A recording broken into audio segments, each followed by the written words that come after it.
Hola a todos y a todas, futuros guardias, y bienvenidos a esta clase introductoria del tema 1. Con este vídeo pretendemos hacer, como su propio nombre indica, una introducción al tema de derechos humanos, que, como se puede observar nada más abrir el libro, es bastante grande y se compone de muchas normas. En concreto, en este tema se abordan 13 normas, algunas de ellas completas y otras solamente en parte, pero el volumen de primeras abruma. Y por eso, para iniciar el tema con una perspectiva global y facilitar el estudio posterior de cada una de las normas, vamos a dar unas pinceladas sobre ellas y ver qué tienen en común. Bien, pues en primer lugar tenemos que tener claro que la conexión que tienen todas estas normas nos lo indica el propio nombre del tema, los derechos humanos. Está claro que esto de los derechos humanos es algo que hemos escuchado en muchas ocasiones, pero a lo mejor no hemos investigado lo suficiente como para saber bien en qué consiste. Los derechos humanos son un conjunto de derechos y libertades fundamentales que todas las personas tienen por el mero hecho de ser personas, por ser humanos. Y como es evidente, son importantísimos, y resulta lógico pensar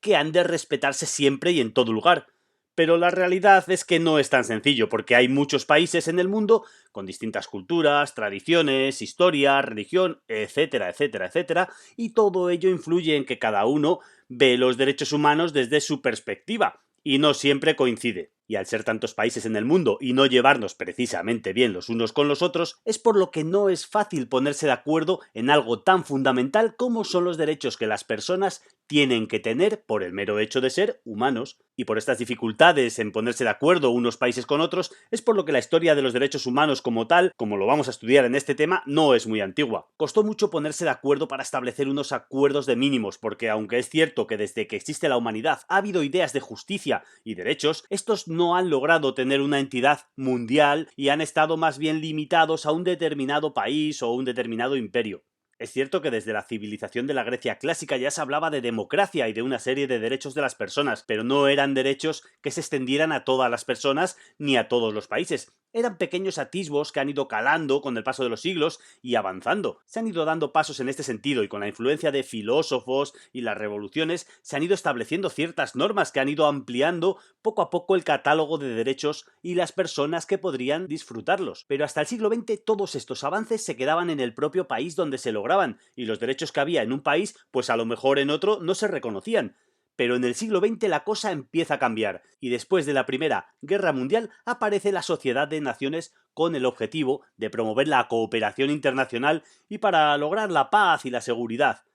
Esta podríamos considerarla la primera gran organización internacional, aunque hubo algunas organizaciones previas, eran de poca entidad. Y esta Sociedad de Naciones podríamos considerarla como la más importante hasta esa fecha, ya que estaba compuesta por más de 40 países de todo el planeta, que se ponían de acuerdo en algo. Aunque su objetivo era lograr la paz y la seguridad, y todavía no se hablaba de derechos humanos, es importante porque después de la Segunda Guerra Mundial, esta Sociedad de Naciones se convertiría en la ONU, la Organización de las Naciones Unidas, que sigue existiendo en la actualidad. Bueno, pues aquí es donde podemos decir que comienza nuestro tema 1, justo cuando estaba terminando la Segunda Guerra Mundial, en el año 1945. Fue en este año 1945 en el que representantes de 50 países se reunieron en San Francisco, en Estados Unidos, en la Conferencia de las Naciones Unidas sobre Organización Internacional y procedieron a redactar y luego firmar la Carta de las Naciones Unidas, que creó una nueva organización internacional, la ONU. Bien, pues esta Carta de las Naciones Unidas será la primera norma que veremos en este tema, y cuando lleguéis a este apartado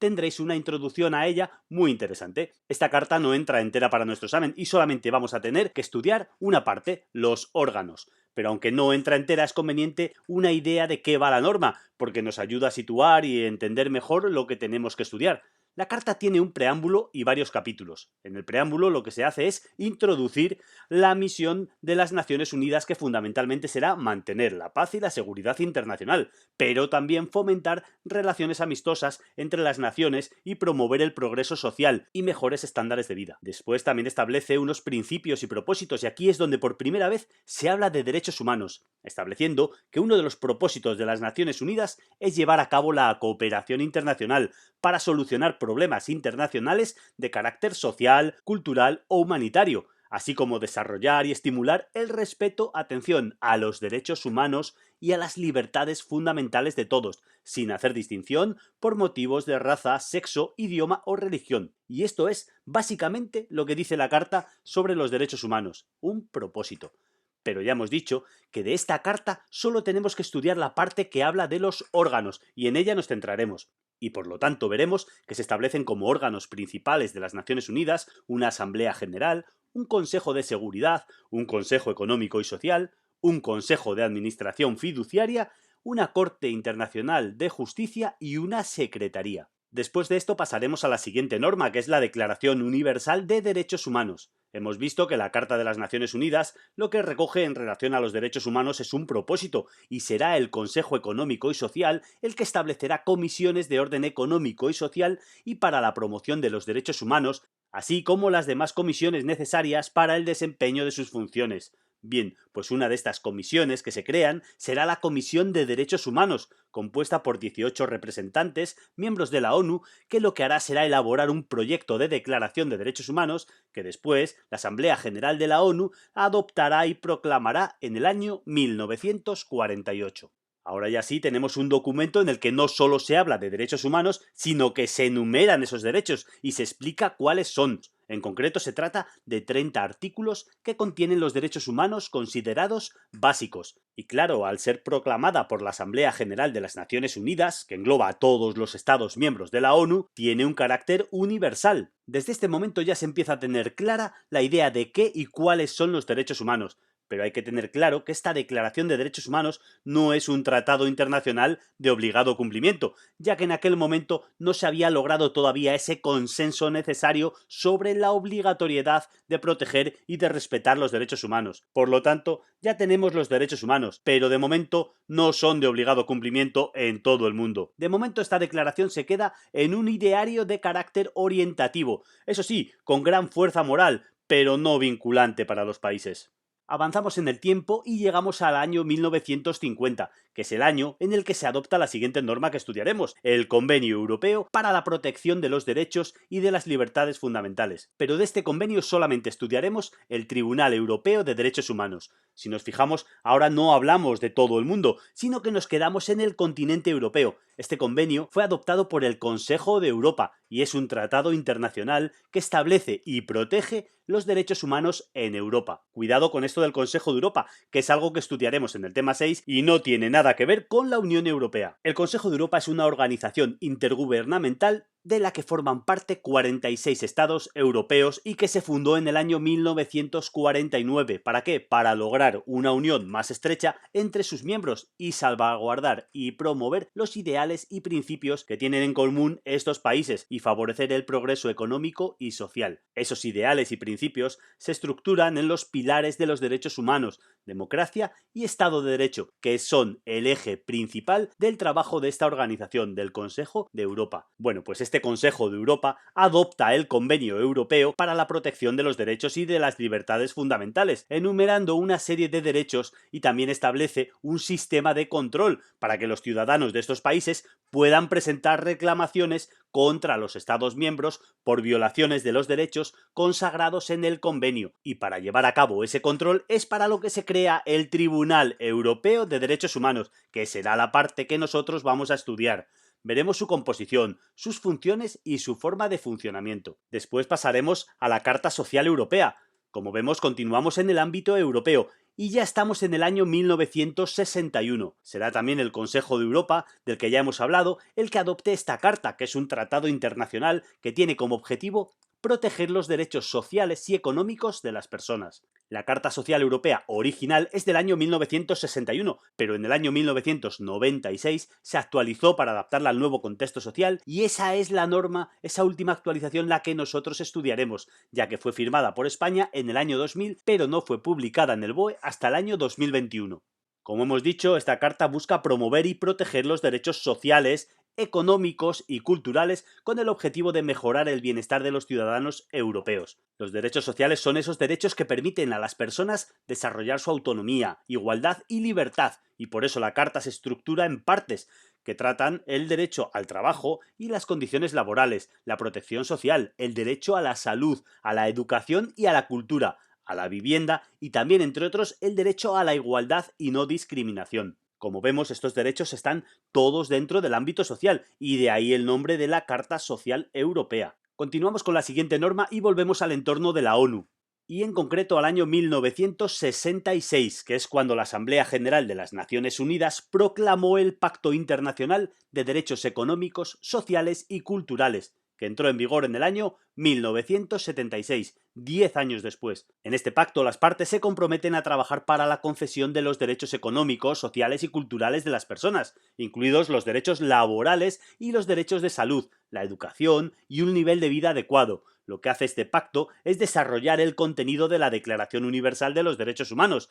pero en este caso ya sí que es obligatorio para los estados que han firmado su consentimiento de quedar vinculados, no como cuando veíamos la declaración que dijimos que no era vinculante. Ahora ya vemos que se da un paso más, y este pacto avanza en los derechos de la declaración, y es vinculante. En este pacto veremos el derecho a la libre determinación, al trabajo y sus condiciones, a la sindicación y huelga, a la seguridad social, los derechos de familia, matrimonio, madres, niños y adolescentes, el derecho a un nivel de vida adecuado, a la salud física y mental, el derecho a la educación primaria, obligatoria y gratuita, secundaria, generalizada y accesible y con implantación progresiva gratuita, y superior, que será accesible para todos. Y también veremos el derecho a la cultura. Justo después de este pacto veremos el Pacto Internacional de Derechos Civiles y Políticos, que tiene muchas cosas en común con el anterior, ya que también fue adoptado en el año 1966 por la Asamblea General de las Naciones Unidas y también entró en vigor 10 años después, en el año 1976.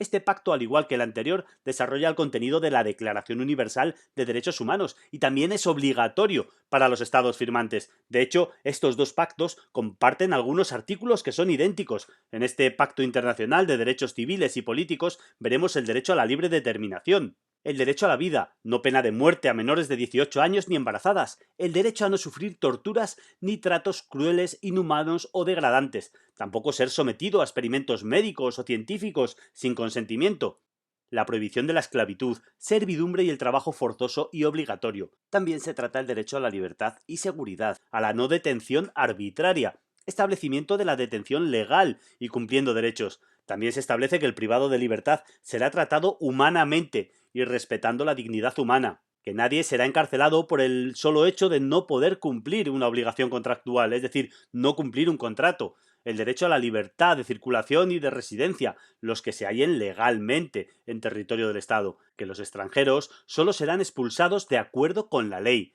Se habla también de la igualdad ante la ley y los tribunales, y del derecho a ser oído públicamente, a la presunción de inocencia, derecho a recurrir una sentencia. Se trata el tema de la irretroactividad de las leyes, que significa que no se aplicará la ley a hechos anteriores a su entrada en vigor.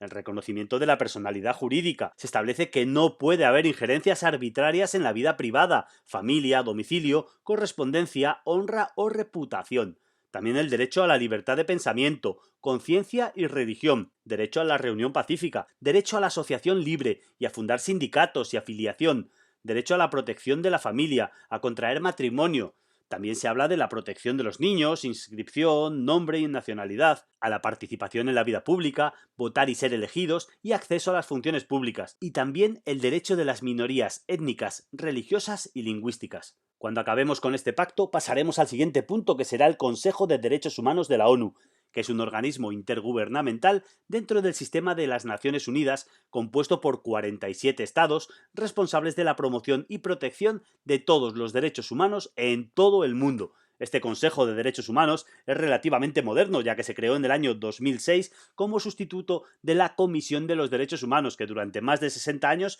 estuvo en el centro del sistema de derechos humanos de las Naciones Unidas. Hablaremos de su creación, analizaremos su composición, veremos su forma de trabajo y también analizaremos una serie de órganos que están vinculados a este Consejo de Derechos Humanos. Continuaremos con la Convención contra la Tortura y otros tratos o penas crueles, inhumanas o degradantes, que es uno de los principales tratados internacionales en materia de derechos humanos contra la tortura y que fue adoptada por la Asamblea General de las Naciones Unidas en el año 1984, aunque entró en vigor en el año 1987. Esta convención establece una serie de obligaciones para los estados parte y crea el Comité contra la Tortura, que es un órgano de control compuesto por 10 expertos independientes que supervisa la aplicación de la convención. Este comité lo estudiaremos bien y veremos con más detalle su composición, sus funciones y su forma de funcionamiento. Pero de momento nos quedamos con que el objetivo principal de esta convención es la erradicación de la tortura y la protección de los derechos humanos, prohibiendo explícitamente la tortura en todas sus formas y circunstancias. Se trata de un tratado internacional que prohíbe la tortura y otros tratos crueles, inhumanos o degradantes y establece normas sobre los métodos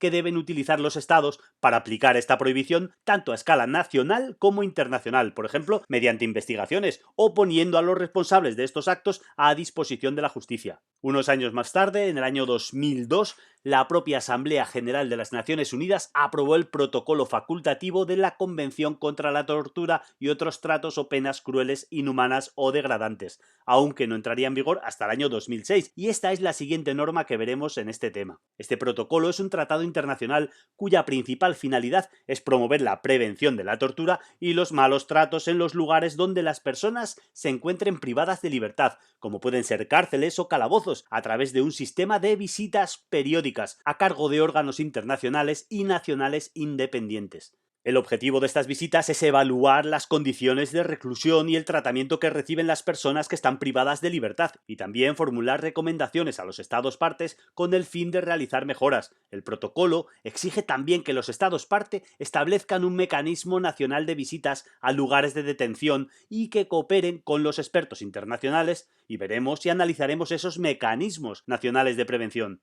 Con este protocolo se crea el Subcomité de las Naciones Unidas para la Prevención de la Tortura y otros tratos o penas crueles, inhumanos o degradantes, cuya principal función es promover y supervisar la implementación de las medidas preventivas contra la tortura y otros tratos crueles, inhumanos o degradantes. Bien, pues analizaremos con detalle la composición, forma de trabajo y funciones de ese subcomité. Después de este protocolo pasaremos a la siguiente norma, que es la Carta de los Derechos Fundamentales de la Unión Europea. Dejamos una vez más el entorno de la ONU y ahora volvemos otra vez a Europa, pero en este caso a la Unión Europea, porque hasta ahora cuando hemos hablado de Europa hemos visto el Consejo de Europa, que como dijimos es un órgano ajeno a la Unión Europea. Bien, pues ahora vamos a hablar ya de la Unión Europea y de esta Carta de los Derechos Fundamentales. Se trata de un documento proclamado en el año 2000, aunque no entró en vigor hasta el año 2009, por el Parlamento Europeo, el Consejo de la Unión Europea y la Comisión, en el que se recogen todos los derechos civiles, políticos, jurídicos, sociales y económicos